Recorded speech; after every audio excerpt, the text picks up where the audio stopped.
with WWE allegedly refusing to pay for life-saving treatment and more. This is Pro Wrestling Central. My name is John, and you're watching the Wrestling Report.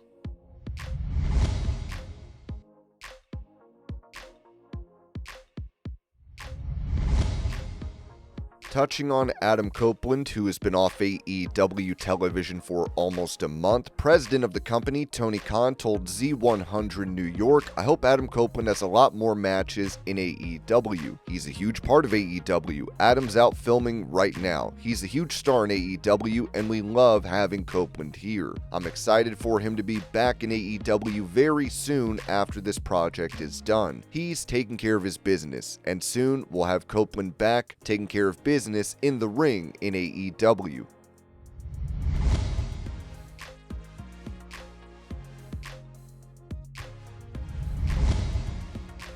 Mentioning the future of Warner Bros. Discovery, Ringside News wrote that AEW fans may have dodged a bullet when Warner Bros. Discovery shut down Paramount's buyout attempt, but that doesn't mean the chaos is over. In a massive update issued October 21st, 2025, Warner Bros. Discovery confirmed it has launched a full-blown review of strategic alternatives after receiving unsolicited interest from multiple parties. That includes offers for the entire company as well as for its Warner Bros. And Discovery Global divisions individually. We have initiated a comprehensive review of strategic alternatives to identify the best path forward to unlock the full value of our assets, said CEO David Zaslav. The company reiterated that its previously announced plan to split into two entities, Warner Bros. And Discovery Global, is still in motion for mid-2026, but now they're openly entertaining the idea of selling the whole company or breaking it up even further. We continue to believe that our planned separation to create two distinct leading media companies will create compelling value. That said, we determine taking these actions to broaden our scope is in the best interest of shareholders, said Warner Bros. Discovery Board Chair Samuel A. DiPiazza Jr. The announcement follows Warner's rejection of a $20 per share buyout offer from Paramount Skydance Corporation, which was deemed too low. While that bid fell flat, WBD's latest move confirms there's a lot more going on behind closed doors, and the future of their cable networks, including AEW's TV home on TBS and TNT, may be caught in the crossfire. With Warner already restructuring into two arms, Global Networks and Streaming and Studios, it's unclear where AEW programming will fit once the dust settles. If new owners or structural changes come into play, AEW could face another round of uncertainty about its media rights and long-term placement on Warner Networks.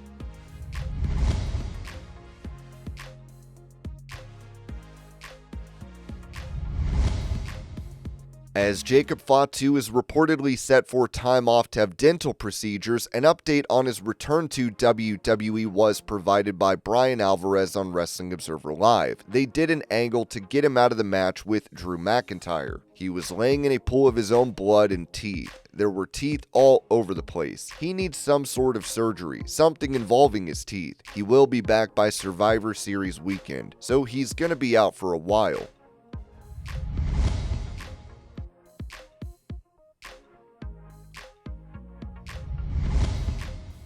Taking to X, a user made a post regarding former WWE ring announcer Samantha IRVIN, writing, "I can't believe it's been 1 year since Samantha left WWE. While I have a lot of memories of her time there, I am more proud to be a fan of hers now. I can't get enough of her music and just so happy that she's doing great things outside of wrestling. And when that day comes when she back in wrestling, I will be cheering her on with whatever she doing." IRVIN replied, "1 year down, 1 year left on my non-compete. Can't wait. I hope you enjoy my songs in the meantime and look back on all the memories as fondly as I do. Love and miss you all, and remember, I never left for music. I am music. Hope to see you soon."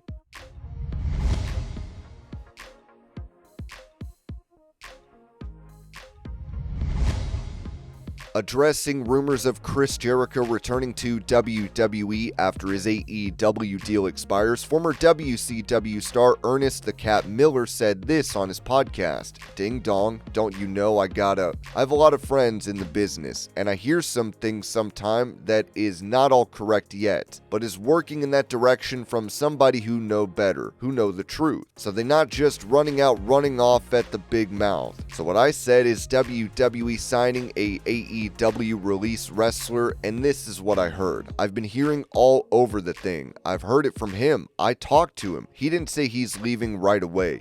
I talked to Chris Jericho. When asked about a potential WWE Hall of Fame induction or retirement tour for Jericho, Miller replied, "I haven't heard all of that now because they don't know. That's what I heard. No." Well, whoever told you that, they don't know a damn thing that will happen then.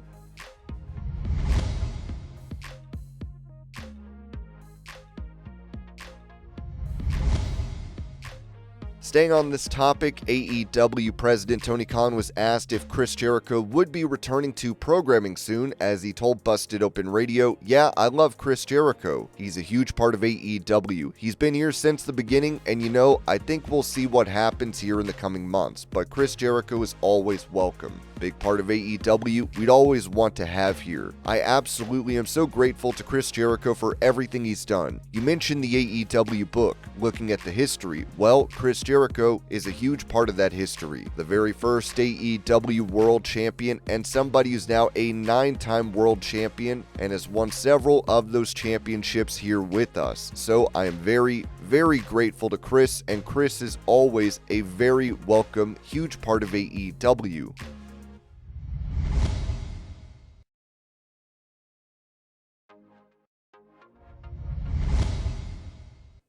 While plans were in place for Austin Theory to join the Vision prior to Seth Rollins' injury, there is apparently still good news for Theory, with WrestleVotes reporting. Sources indicate that there are still voices within the company pushing to keep Austin Theory involved in creative plans, even after the recent reshuffling caused by Seth Rollins' injury. The idea of Theory joining the Vision was at least discussed, and he still has internal support moving forward to reappear on TV in a significant manner.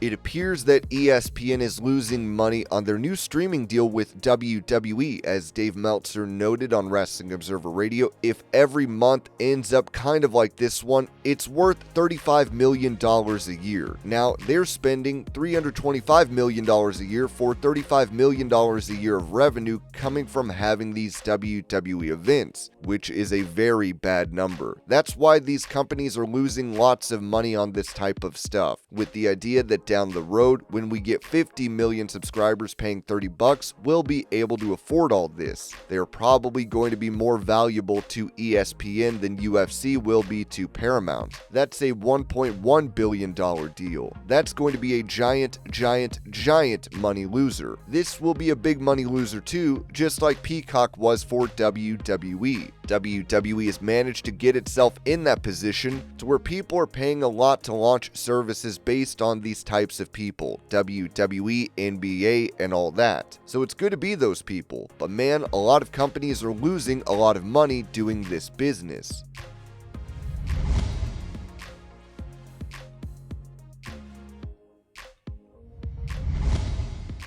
Going over how WWE allegedly refused to pay for life-saving treatment, Ringside News wrote that the wrestling world is reeling from the loss of Bobby Mo Horn, one half of WWE's beloved Men on a Mission tag team. But behind the curtain, a heartbreaking story has resurfaced. Sir Mo reportedly begged WWE for financial help to afford a kidney transplant and was turned away. Mo passed away at just 58 years old following a brutal battle with a blood infection and pneumonia. In his final years, the former WWF Tag Team Champion endured relentless health setbacks, including kidney and liver transplants, COVID complications, and years of dialysis. According to Dave Meltzer on Wrestling Observer Radio, Horn reached out to WWE when he desperately needed a down payment to secure his transplant. The company refused. He was bitter at WWE. He needed $30,000 down to get the transplant. He went to WWE and said, "You send me a letter every year that says you'll pay for rehab rehab. I don't have a drug problem. I need a kidney. It'll cost you a lot less than rehab. Despite his plea, WWE denied him assistance. Meltzer explained that the company's policy only covers drug rehab, not organ failure, cancer, or life-threatening conditions unrelated to substance abuse. WWE's policy is only to pay for drug rehab. That's it. Not cancer treatment, not organ transplants, and a lot of other guys got turned down too. Steve Williams with cancer, others, so Mo was told no. Mo eventually raised the money on his own, but the damage had already been done. He battled through kidney failure, a liver transplant, and nearly died from COVID. Still, he tried to stay connected to wrestling, making his final in-ring appearance in 2020. Dave Meltzer also detailed the emotional and physical toll Mo faced even during his WWE run in the mid-90s. Even going back to the mid-90s, he had major depression while working in WWE, and when he was no longer working in WWE, it got worse. For many fans, Men on a Mission, Mabel, Mo, and their manager Oscar represented one of the most colorful and entertaining acts of their era. But behind the sing-alongs and purple gear was a man who faced far more pain than most ever knew. Bobby Mo Horn wasn't just a tag team wrestler. He was a husband, a father, a survivor, and someone who simply asked for help when it mattered most.